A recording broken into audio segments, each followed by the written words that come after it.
Most people hear save 3 to 6 months and stop there. But the right emergency fund isn't a random rule. It's a number you can calculate based on risk. In the next few minutes, you'll do 3 things. First, pick the right target: 3, 6, or 9 to 12 months.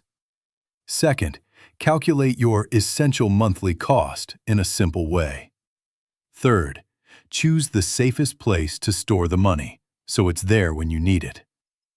An emergency fund is not an investment. It's cash you can access fast, without selling assets, and without going into debt. Think of it like a financial shock absorber. When life hits you with a surprise bill, it keeps your plan from crashing. So what counts as a real emergency?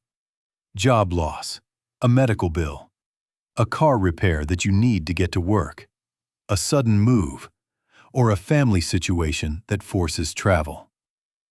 What is not an emergency? A vacation, a new phone, a shopping spree, or it was on sale. If it's not urgent and not necessary, it doesn't come from the emergency fund. Here's a quick test. If you don't pay it or fix it this week, does something important break? Your health, your housing, your ability to earn income, or your basic safety? If the answer is yes, it's an emergency. If the answer is no, it's probably a want, not a need. Now, let's talk about the mistake people make with the classic 3 to 6 months advice. It assumes everyone has the same risk. But two people can have the same spending and completely different income stability. Imagine a nurse with a steady paycheck and strong job demand. Now compare that to a freelancer, a salesperson on commission, or someone with variable hours. Same monthly expenses, very different risk. That's why you should choose your emergency fund target using a simple risk rule. If your income is stable and predictable, aim for 3 months. If your income is somewhat unstable or you have dependents, aim for 6 months. If your income is very unstable, you run a business, or you have higher health or housing risk, aim for 9 to 12 months. Not sure where you fit? Start with 3 months, then build towards 6 months over time. Okay, once you've chosen your target, you need your real number. And the key is this: you don't multiply your lifestyle spending, you multiply your essential spending. Essential spending is what keeps your life running at a basic level. Housing, rent or mortgage. Utilities, basic groceries. Transportation to work. Insurance. Minimum debt payments. And anything else you must pay to stay safe and functional. Here's the fastest way to calculate it. Open your bank app and look at the last 30 days. Write down only the expenses you could not realistically cut if income stopped tomorrow. Be strict. If you could pause it for a month, it's not essential. Now let's do a simple example. Let's say your essentials look like this. Rent, $1,400. Utilities, $200. Groceries, $400. Transportation, $250. Insurance, $150. Minimum debt payments, $200. That totals $2,600 per month.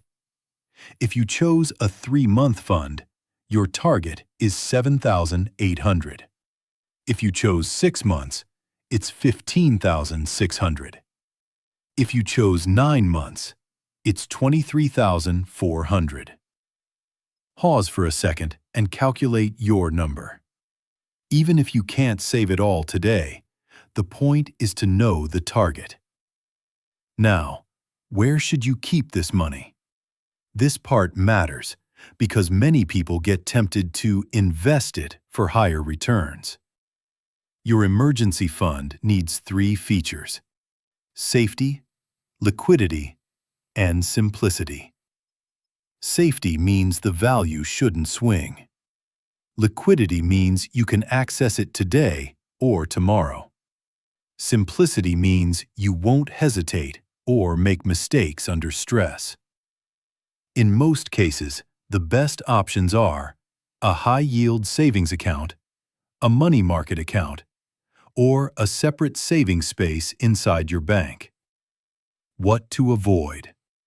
Stocks, ETFs, crypto, or anything volatile. Locked products you can't withdraw quickly. And keeping all of it as cash at home. Instead, split it in a simple way. Keep most of it in a safe savings account. And if you want, keep a small cash buffer at home for true emergencies, but not the whole fund. A quick note about returns. Yes, a savings account won't make you rich. That's fine. The job of the emergency fund is not growth. The job is reliability. If markets drop 20% right when you need cash, you don't want to be forced to sell at the worst time. Now the next question. How do you build this fund without feeling broke? Use a three-step ladder. Step 1. Build a starter fund of $1,000. Not because $1,000 is magical, but because it solves many small emergencies instantly. A tire, a phone repair, a surprise bill. This step gives you momentum and reduces panic. Step 2. Build 1 month of essentials. If your essentials are $2,600, your next target is $2,600. Step 3. Build toward your full target. 3 months, then 6, then 9 to 12 if needed. Here's how to make it realistic. Decide on a weekly number, not a monthly one. Weekly feels smaller, and it fits most pay cycles. If you can do 25 per week, that's about 100 per month. If you can do 50 per week, that's about 200 per month. If you can do 100 per week, that's about 400 per month. Even 10 per week builds the habit. Now let's put that into a timeline. If your goal is 7,800 and you save 200 per month, that's about 39 months. If you save 400 per month, that's about 20 months. If you save 600 per month, that's about 13 months. That might sound long, but remember, you're building insurance for your future self.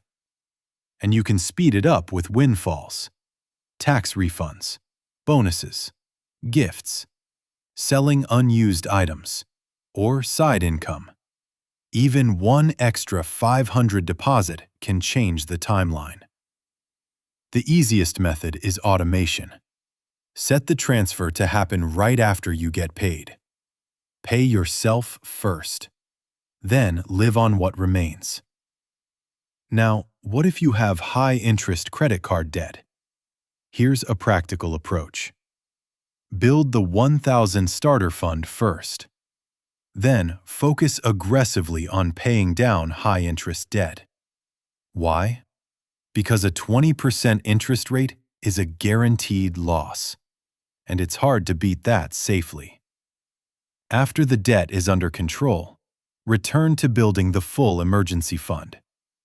This keeps you protected without slowing down your progress. Where exactly should you store it? If you have access to a high-yield savings account, that's usually the simplest choice. If not, a regular savings account at your main bank is still better than risking the fund in volatile assets. The key is, you should be able to transfer the money to checking in 1 day, and you should not have penalties or lockups. Here's a clean structure that works for most people. 80 to 90% in savings, 10 to 20% in checking as a small buffer, so you don't overdraft. This reduces stress, and it keeps the main fund untouched. And write down your emergency plan now, before you need it. Which account is the money in? How do you move it? How quickly can you access it on a weekend?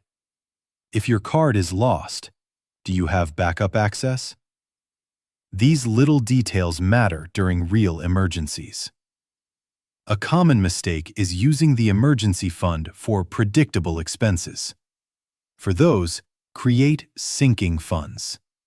Car maintenance, annual subscriptions, holiday spending, small medical costs. Those aren't emergencies, they're expected. Sinking funds prevent you from breaking the emergency fund for normal life. One more thing people forget. Your emergency fund is not set and forget. Review it once or twice per year. If your rent increases, your essentials go up.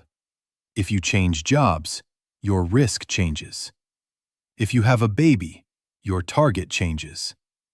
If you move to a cheaper city, your target might shrink. Also, keep the emergency fund separate. Separate account, separate label. If it's mixed with your spending money, it will disappear. And when you use it, rebuild it. That's the whole purpose. You spend it during an emergency, then you refill it afterward. Quick recap. Pick your target based on income risk. Calculate essentials, not lifestyle. Store it somewhere safe and liquid. Build it in layers. Automate it. And protect it with sinking funds. If you want, pause and write down your number today. You don't need to finish it this month. You just need a plan. In the next video, I'll show you a simple budgeting system that makes saving this fund much easier. Thanks for watching.